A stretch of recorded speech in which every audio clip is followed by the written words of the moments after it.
Hi, and welcome to the 8th episode of my Psychic devlogs.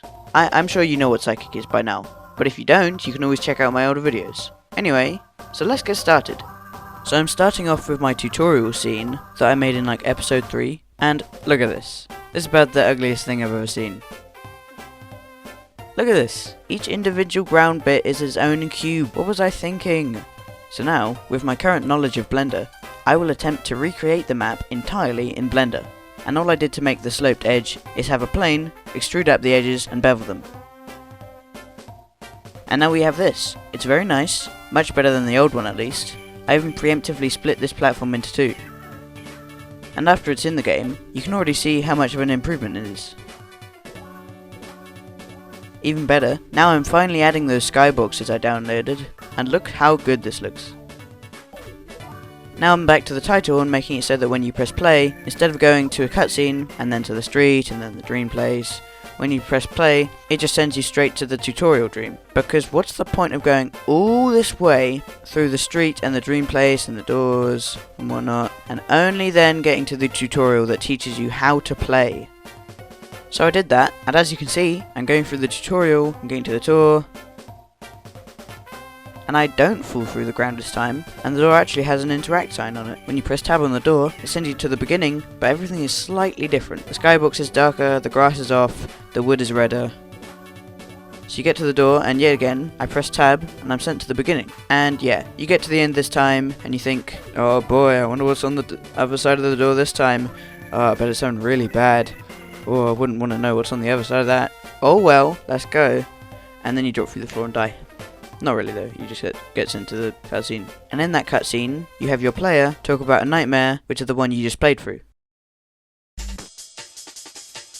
Now, I would be doing the end dreamer this time, but there's something I have to do first. Can you see how if I run at this wall, and then for like one frame, clip through the wall, this is not good. Whoa, hey, hey.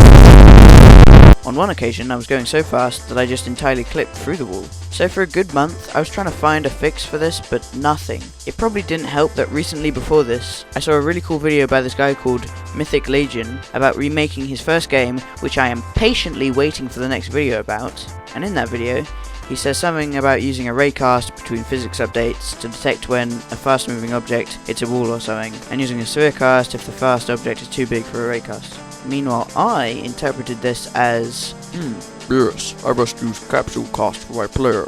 So yet again, I searched for that, which I don't actually think exists. I didn't even think to just search how to stop a player from clipping through walls. Eventually I did search that though, and I found exactly what I was looking for, right here. And now it's all good. Nice.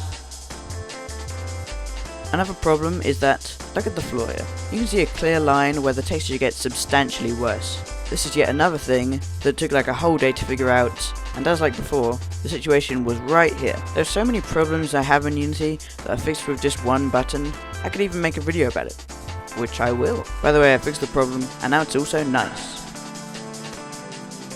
Now I'm pretty much overhauling the final puzzle dream level because in my original design for the game, the end dream had nothing to do with meat and was more on the line of castle and lava and stuff. So in this dream, after you get to a certain point, some lava crushes you through the floor and you just fall into nothing. Also, the lava that crushes you is super easy to bypass. You just have to keep crouch jumping and you can clip through it and reach the door no problem. To fix this, I first replaced it with a meat thing, of course, and I also put meat at the bottom of the pit. But you could still clip through it, so I did a bunch of hacky fixes, like making the meat have a rigid body, making it kinematic, not using, all that stuff.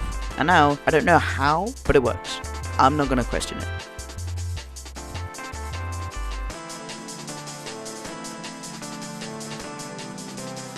Now to the Grappling Gun Dream. This place on its own, ugly, right? Now look at this place. I think this might just be more ugly than the original tutorial dream. And now, brace yourself. Look at that, isn't that beautiful? You might have seen at the beginning the wacky lighting where the shadows are really harsh, but that was fixed by setting all the objects to not static and then doing a little bit of baked lighting. I think I'm just gonna have to fix all the scenes. So now onto the spooky dream. I made it way darker, to the point where if your light isn't looking at something, and you can barely see it. And don't worry, I made it even darker. So if you aren't shining your light at something, you can't see it at all. I also made the street darker, since it's nighttime. Also, inside the dream place, I added an actual window instead of just a screenshot of the street. Due to my brother's rigorous nagging about me having to remove the loading screens, I finally agreed and started work on a cool Fov Zoom animation for the camera. And I actually think this works really well. You can see it working here. And I also added one for zooming in FOV to match up with the other one. So, you know how some games will have like an offset to the camera moving and the flash kite? Well, I wanted that, so I copied someone's code, many thanks to Speed Tutor for the tutorial. I bump up the speed of the offset later.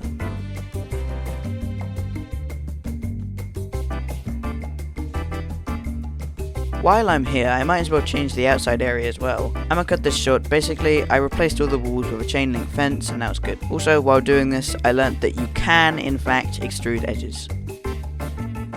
I also added the cool flashlight effect to the outside area. Then I made the end dream darker. I made it so dark that your player needs a light before he leaves the dream place into the land of meat. Ah, would you look at that? A flashlight. How convenient. I just picked that up and proceed. Yeah, I forgot to record a lot of what I've done. Anyway, wow, look at that. 3 doors. Basically, every door you go through will be like a remix of the final level of an area, but this time you need to reach the door before the meat gets you. So I took the tutorial dream and I made it meat. And this time, you actually can reach the door. Speaking of doors, I somehow managed to delete every instance of door by deleting the prefab. So I had fun getting to replace every single door in the whole game. Then I got this meat and I made it really big. Please don't take that out of context. Then I had to increase the far clipping plane of the camera, but that was pretty easy. While I'm at it, I might as well lower the near clipping plane of the camera because the transition made the camera see through some walls for like 1 or 2 frames. Great news, by the way. It was right about now when I changed something in the puzzle dream. I added back the mug. Thank you very much. It's nice to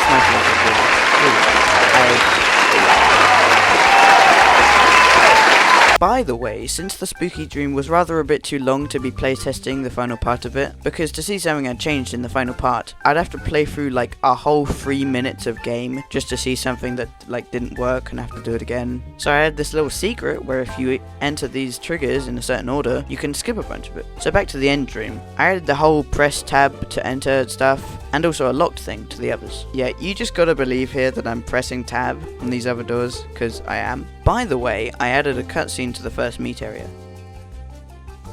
Then once you reach the end, the door you went through crumbles. This was made in Blender with cell fracture. Anyway, time to meatify another area, this time the puzzle dream. So I did the skybox and the lights, and of course, some baked lighting. And even better news, we now have even more mugs. So I put the meat wall into place, and yeah, this one's not that hard. You just kind of have to like walk in a straight line. So this will be pretty easy for everyone except like drunk people, I guess. What? Now I'm doing the Grappling Gun Dream. So I do the usual skybox, lights, baked lighting, and I did add the meat wall, but I'm just clearly too fast for you to see it. You see.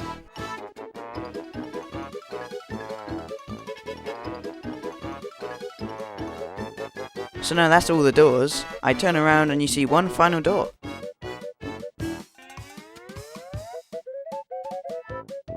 I go through it and you see I'm back in the dream place. The dream guy says thank you and I'm ready to go home, finally.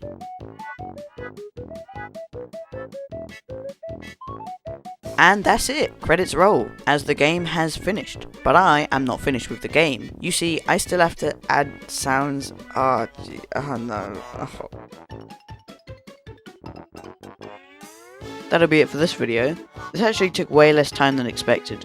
Anyway, thanks and goodbye.